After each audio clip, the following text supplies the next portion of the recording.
Thanks for checking in the Pivoting to Web3 podcast. Go to pivotingtoweb3podcast.com to download and listen, or Web3 Game Plan to check out the videos. Thank you.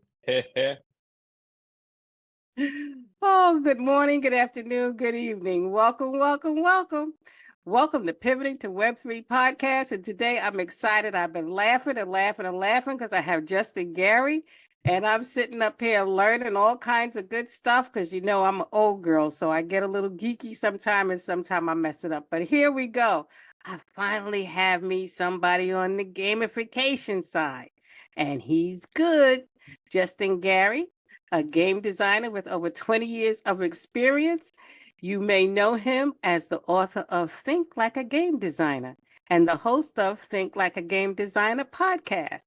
Justin has also made appearances on The Tim Ferriss Show as the CEO of Stoneblade Entertainment. He has created popular games such as Ascension Deck Building Game, SoulForge Fusion, and Shards of Infinity. Justin has had the privilege of interviewing renowned game designers, learning from their expertise and applying their insights to his professional and personal life. Additionally, he is a Magic the Gathering Pro Tour champion. So with that said, we have Justin Gary, and I've been so excited because I haven't had anybody in gamification. Is that they're pronouncing? Is that how I should be introducing you with gamification? What is it really called nowadays? I'm a Pac-Man girl. I'm way back beyond Pac-Man. Yeah, PayPal. yeah. So it depends on what we're talking about. Gaming is the broader term generally that we use to describe all the different types of things. And we make games that you play like card games like Uno. I have a game called You Gotta Be Kidding Me, which you can find in Targets across the country. And we've got games that are digital games like SoulForge Fusion that you can actually play on your PC, but also what we call as a hybrid game where you can play it a physical version and scan your cards into make them digital and now make them Web3, which I'm sure we'll talk about. Gamification is something else that I work on. Gamification is typically using the principles of games to help make other things in life better, right? So you might gamify, if you press familiar cases are like things like Duolingo, where you can earn points and there's progress charts that help you learn a language because games are fun, right? We have we can spend hours playing games and doing things that are even sometimes pretty repetitive, but we enjoy it. And the question is, can we apply some of those principles to make our life goals, achieving our life goals, our business, our products better? And so that's more what gamification typically refers to. And I'm happy to talk about both topics, but that's kind of the lingo. So you went through that real fast. So first, how did you get in this space, Justin? How did you end up doing games? How did you get there? What was your background? I really like talking to the audience about that because at the end of the day, this is very educational. It's kind of geeky, kind of techie, but I'm looking for early adoption. And basically, the podcast is about letting folks know what's going on out there, what's happening, what's changing, what should we expect. So how did you get in this space? Tell us a little bit about yourself. Yeah, so my story starts really just like a lot of people. I played games a lot as a kid. I played with my family. We played some cutthroat games of Monopoly around the kitchen table. But it really got going when I discovered a game called Magic the Gathering, and that game I immediately took to. It's a collectible card game. So what that means is that you can buy random packs of cards, just like baseball cards, and then those cards have game functions, and you build a deck out of those cards, and then you can go play against other people who've done the same thing. And so it's like, I like to describe it as kind of a combination between poker and chess. You have the tactical strategies of chess, but the hidden information of poker, but you get to decide what cards are in your deck and what pieces are on the board. So there's a lot of depth there. When I was 17, I became the youngest US national champion of that game. And I actually traveled around the world playing in tournaments in Paris and Rome and Sydney, eventually winning the World Team Championships in 2003. And so that's how I paid my way through college, was playing cards. And so it was a really great to quit my job as a busboy at the deli when I was 16, so I could start playing Magic, and that was great. And then honestly, I took a little detour. After that, I went to go to law school because my parents were lawyers and I thought I was supposed to be a lawyer. And I realized that wasn't the path for me. So I dropped out of law school a year later, moved from New York, where I was going to NYU Law, across the country to San Diego to start working on games. I designed Marvel and DC games for World of Warcraft, a lot of really great things that I learned. And then eventually quit my job there and started my own company. And that was about 15 years ago now, believe it or not. And that's when I launched my first game, Ascension, which was a big hit. It started off as just a tabletop card game, then became a app that anybody can download for free on their Android or iOS device. We even have a virtual reality version. And now here we are 15 years later. I'm still releasing new content. We have a new crowdfund campaign that's going to be launching at the end of July. And so it's a really fun process.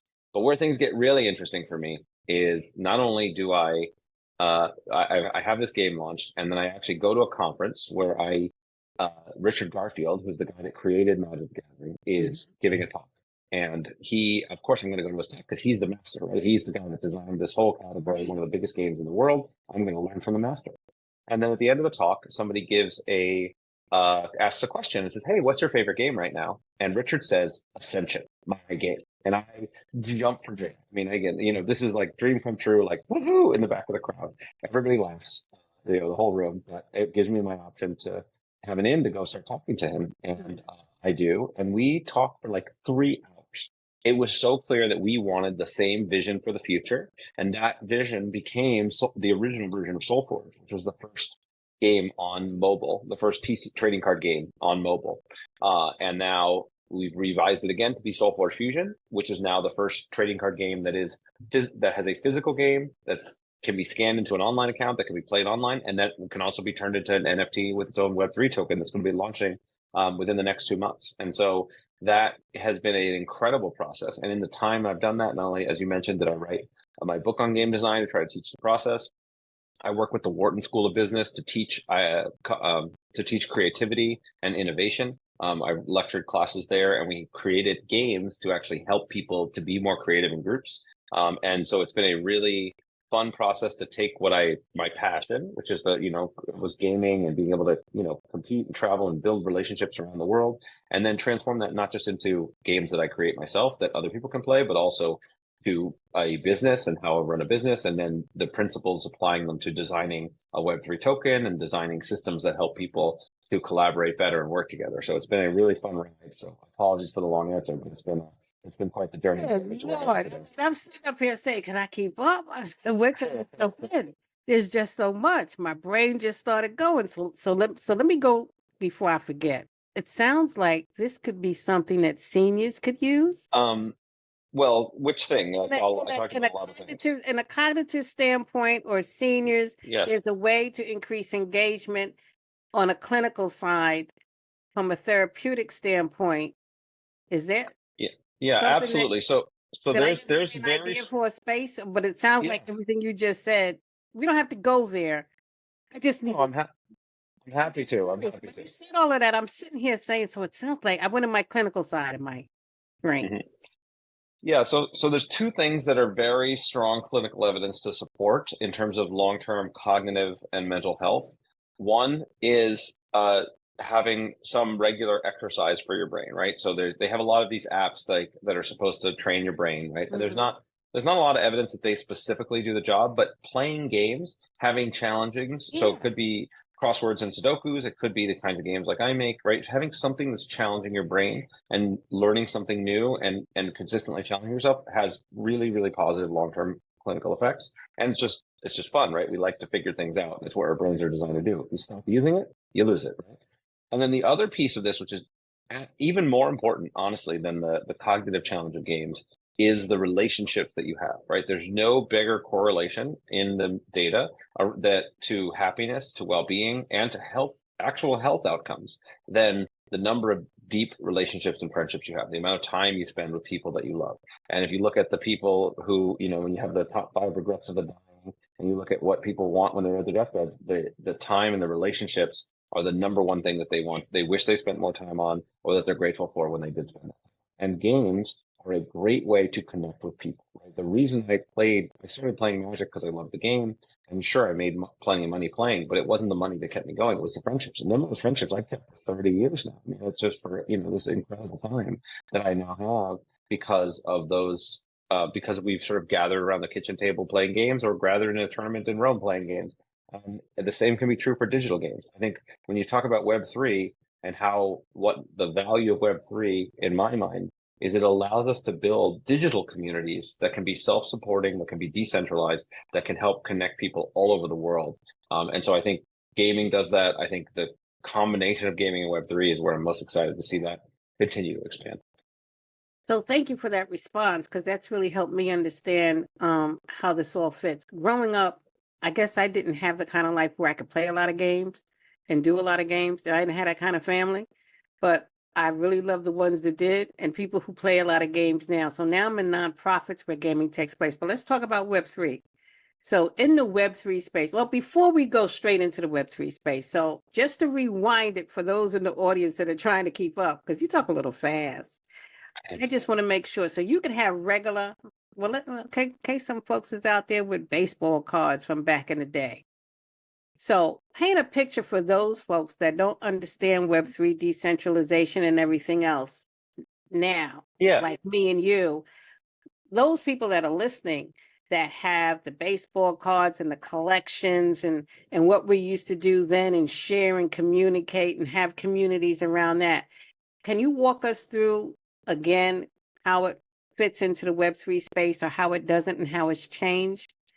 Yeah, that's a great point, right? So for those of us that have, been collecting things, and it could be baseball cards. I used to collect comic books, right? Whatever, different things, right? You think about how you own something normally, right? I own it. I can use it if I want to use it. I can put it on my wall if I want to display it, or I can sell it to somebody else, or I can lend it to a friend, right? All the things that you would normally do with stuff that you own, right? Whatever it is. In the digital world, we've entered a space where it doesn't quite work like that, right? If you have your account on a social media platform, you can't really do what you want with it. In fact, the social media accounts could shut you down. They have all your data. They basically own everything. And that's true with traditionally online games and everything else, right? Right now, if you use the internet, your data is owned by some big company, and whatever you have could be taken away from you pretty much across the board. Why Web3 is so exciting is that it doesn't work like that. It's a, kind of distributed network, which means that, basically there's no central authority that controls everything.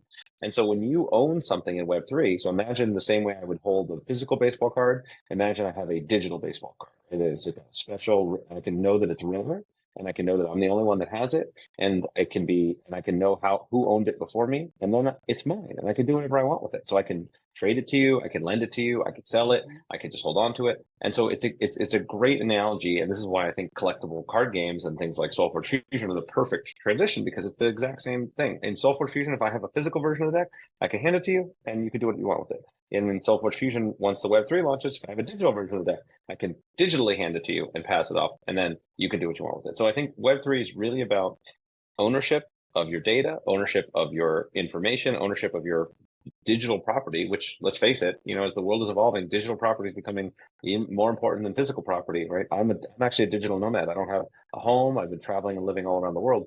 My digital life is the real life, right, for me, right? The digital life and my personas online and the things that I have, all of my data, my pictures, or those stuff I really care about.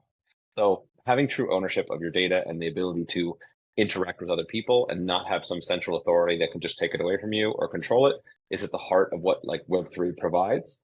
And I think there's a lot more places to go from there, from just the simple, here, think of it just like your physical cards and stuff you have in your, money in your wallet, or a baseball card collection at home. It's exactly the same thing, but just digitally.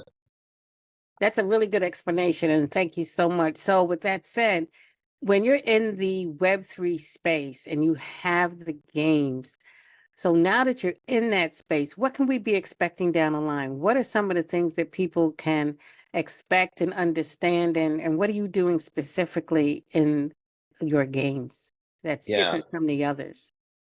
Yeah, so there's a couple things that differentiate us from other games that are out there. One, as I mentioned, we're a hybrid game, which means we're not just a Web3 game, we're not just a Web2 game, and we're not just a tabletop game. We're all three together, and each one connects to the other. So my physical decks can be scanned into an online account.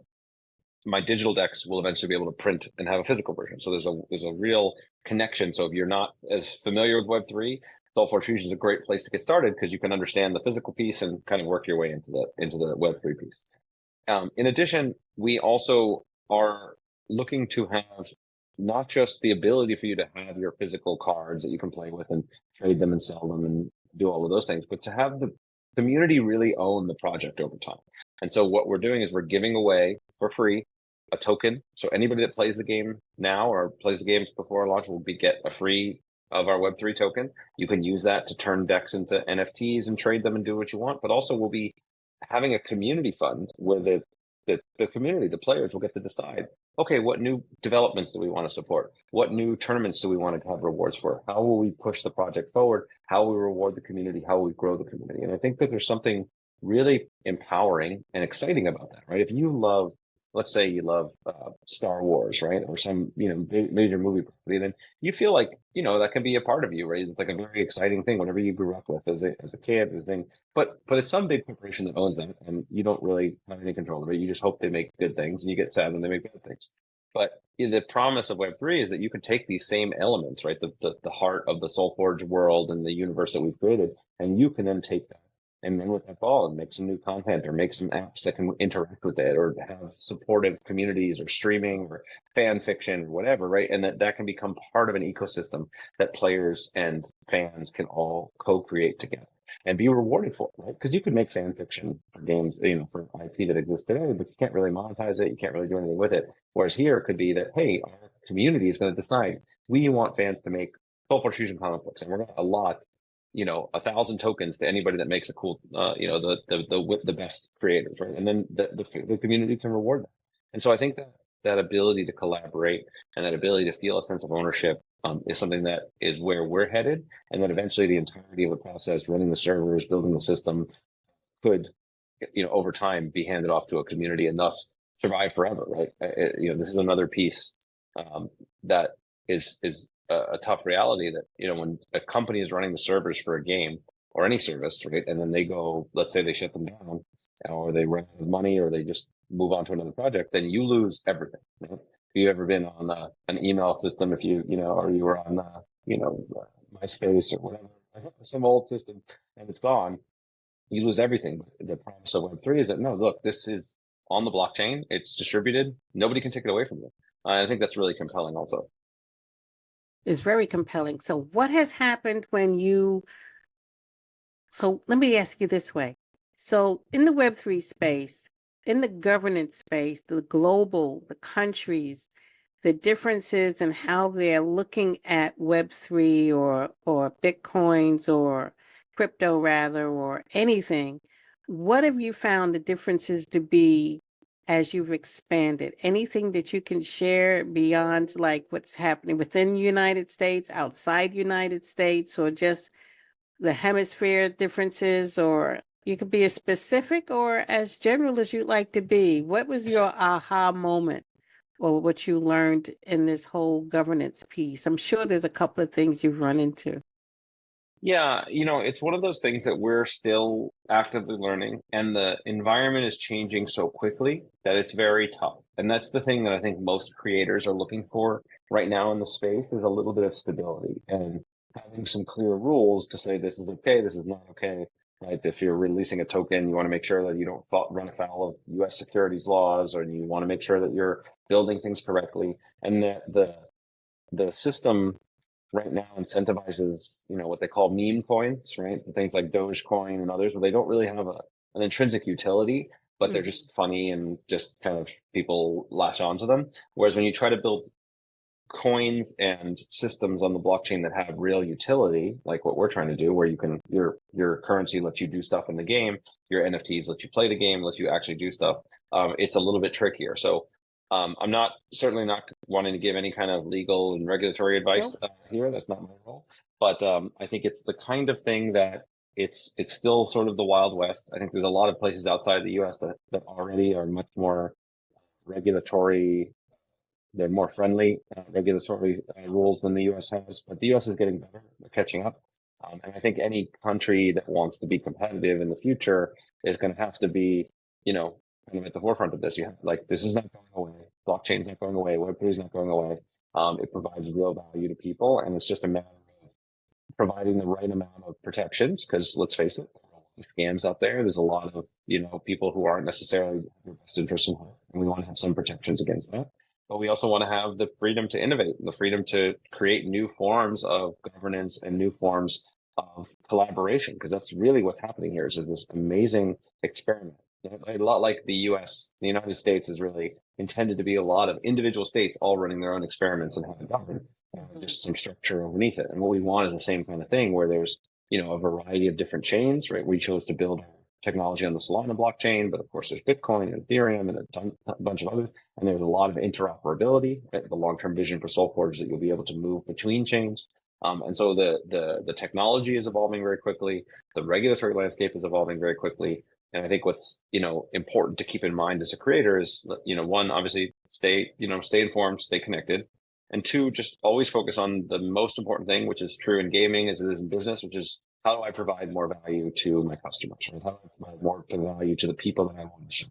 And so don't just jump to Web3 because it's the new buzzword, right? It's like, oh, I'm going to use Web3 and AI and blah, blah, blah, right? Whatever the new hotness is.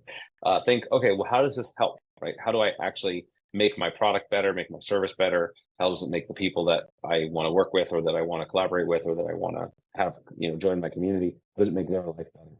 I think is always just the fundamental principle I try to rely on when I approach a new technology. So when you're looking at the technology and from the functionality and utility, you mentioned interoperability. Interoperability is really important, but can you explain to the audience how that's important on the game side, why that's something that's necessary and beneficial? Yeah, so I mean, let's just bring it back to it. Yeah, let's bring it back to the physical analogy here because it makes it easy, right? If I for a collectible card game like Magic the Gathering, part of why it got so popular is because it already had a lot of people that could play the game, right? If I go into any game store in the world, pretty much most of them are going to have some Magic the Gathering players there, and I know I can play my cards against you. Mm-hmm. And if I'm playing a digital game, I want to be able to find other players. I want to find other people that want to play the game. And so if I'm just locked in on one platform, then that limits me to only the people that are interested in that platform. And I only can sell you cards or trade cards or buy cards from somebody that's on that platform. But if it's interoperable, then okay, now other worlds opened up, right? So even though I really like the Solana blockchain and it's got a great community that I think I encourage people to join, the Ethereum community is much bigger. So we're also going to be airdropping some of our token to people in the Ethereum communities, and we're working on ways for them to be able to transfer assets over into the game and vice versa. So you have a bigger audience, a larger pool of people that you can reach, and it gives people more freedom of choice, right? If they don't want to spend their time on Solana or Ethereum or Bitcoin or whatever chain, they can stay with the chain they want, but still interact with the other systems. I think one of the challenges of modern business in general, right, is discoverability and saying, okay, how do I find my customers? How do they find me when I know that they're going to like what I have?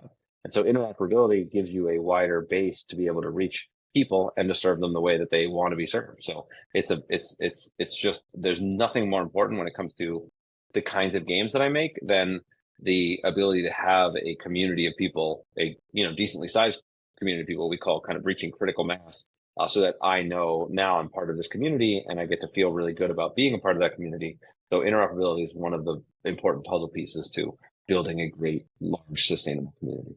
So you just walked right into it. So this was my next question.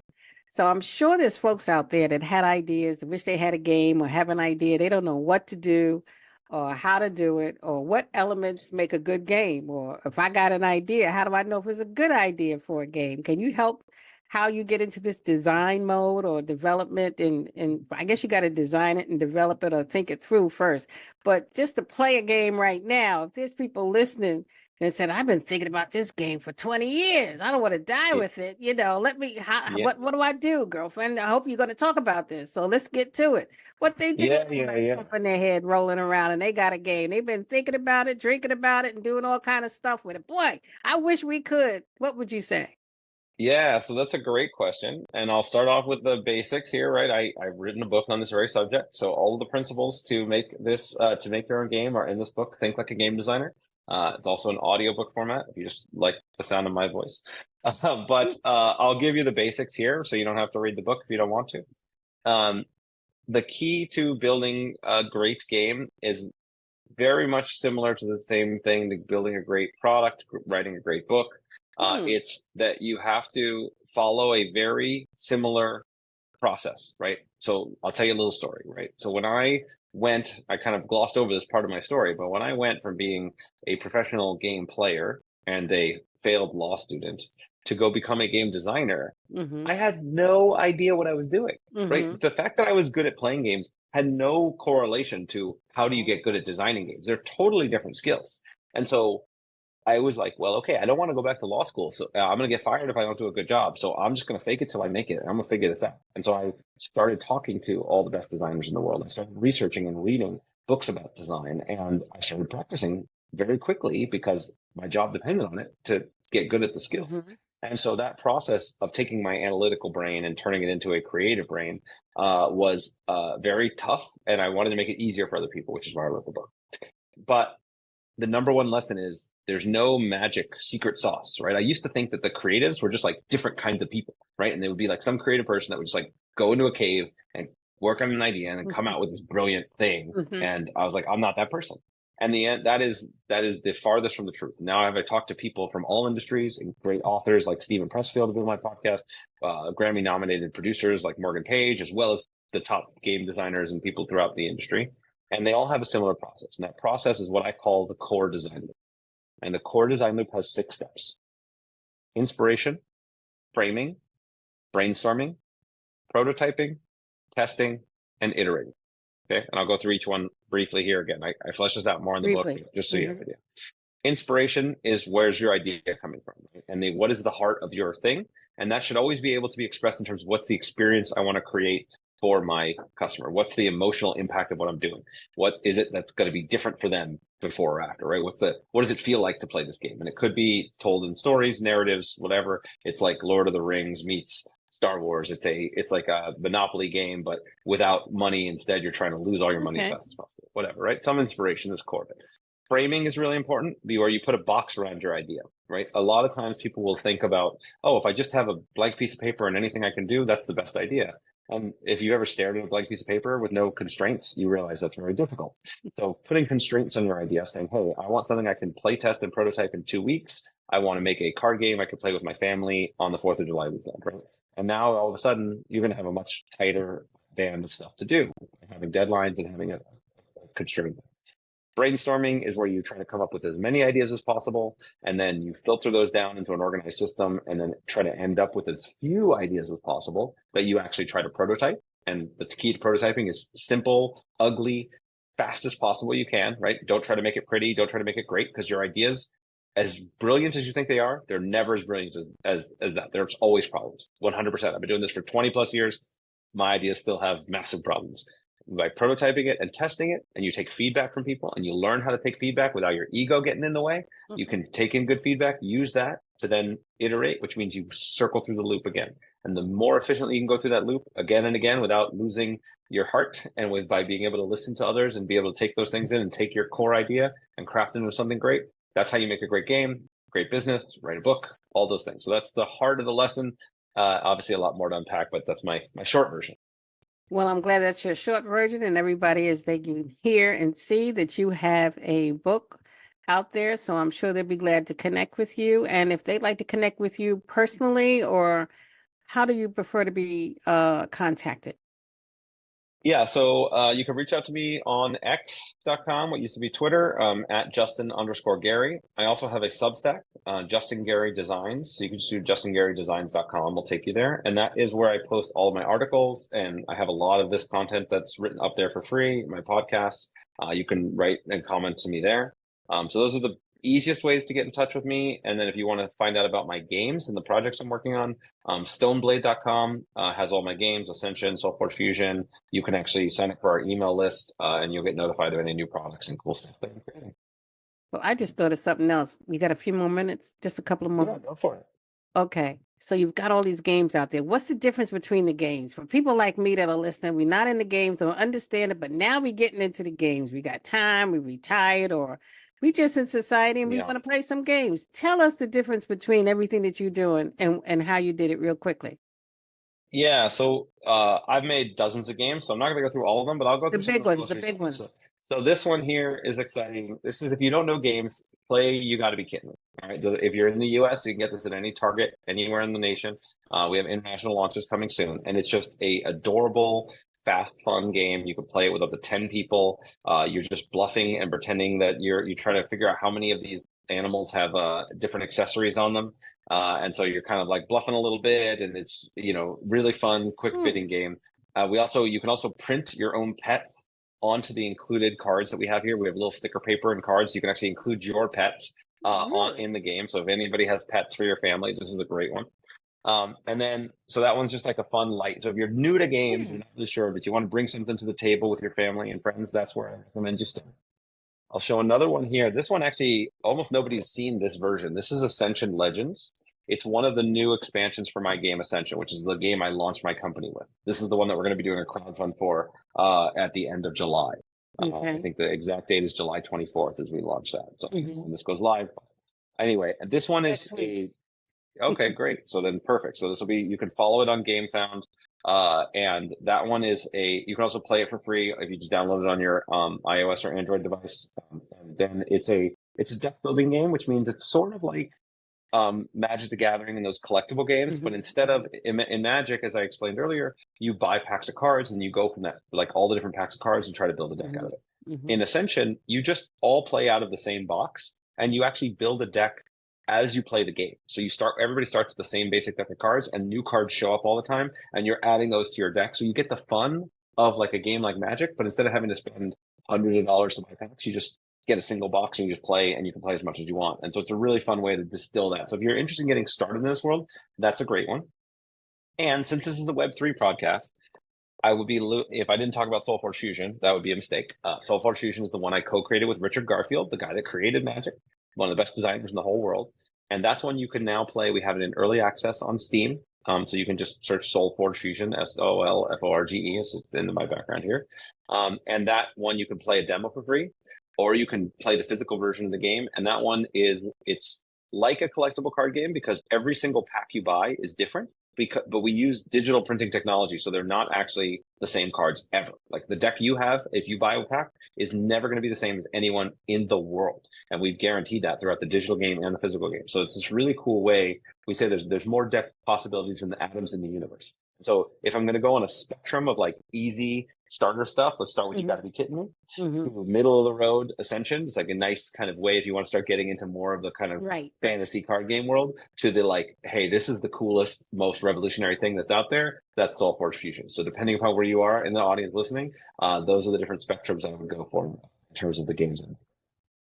So is there anything that you're involved with that we need to know about, or any concerns that we're not aware of, or is there any ethics or biases or like AI that you got to look out for in games? Or that's the only topic I really didn't get into with this whole game piece. Is there anything that you'd like to share before we close? Well, yeah, that's a lot. That's a wide net you're casting there. But catch whatever you want. Yeah. So what I'll say is, I think the AI topic's really interesting. And actually, I have a new podcast coming out with Ethan Mollick, who is a professor at the Wharton School of Business, who I've known basically my whole life. He just wrote a New York Times bestselling book on AI called Co-Intelligence. It's, I think, the best book to explain the current state of AI and where we are today. So I'd recommend people read that book, but also you can just listen to the podcast episode that'll be coming out probably in August at this point. But this AI is a powerful revolutionary technology. I could spend an entire hour plus talking about it. I think it's the kind of thing that we have a lot of ethical challenges, just like we mentioned with blockchain, right? People can use that technology because you have a lot of freedom. You can control your own currency, your own digital objects, and that means sometimes people can steal them from you or they can scam you. And AI is also powerful. It can do a lot of work that you don't want to have to do, but it can also do work that you do want to do, that it's better than you. And that can be a really tough thing, right? AI is going to be understanding how to work well with AI and leverage its abilities to make you more productive, but be ethically conscious of, hey, I'm not going to just do this and take away jobs from other people. I'm going to see how I can create more jobs and how I can enhance the products that I need to do. So it's a deep conversation, which I wish I had more time to get into you with, but I will just say that there's two things that you can always benefit from, and regardless of where the technology of the world goes, right? One is to really just work on your ability to adapt and create with whatever is coming in. And that's the core design loop I explained earlier, I think is the best tool I know to do that, right? You want to constantly try new things. So if it's Web3 and this is new to you and you're scared of this stuff, just try it out. Go get a digital wallet. Try to buy a few currencies or buy an NFT and see what happens. Just assume that it's money just as an educational expense. And then try to play some of these games. Try to play Soul Fortune. Try to play some of the other games out there. Just see what it's like and experiment and play with it. And the same thing with AI. You should be playing with AI and trying it out. And the second thing is you're never going to regret building relationships. We've talked about community a lot in this podcast. And I think that the relationships you have, the genuine connections you have that you can share your ideas with, you can share your fears with, you can try stuff out with, you can learn from each other. That is going to be useful. Don't care whether AI takes over the world or blockchain takes over the world or some new technology that we haven't even thought of yet takes over, right? Having friends and relationships and people that you can count on, that you can learn from, that's always going to be valuable. And so I think just work on creating and testing your ideas and work on genuinely building relationships with people that are interested in the same things you are and that can help lift you up.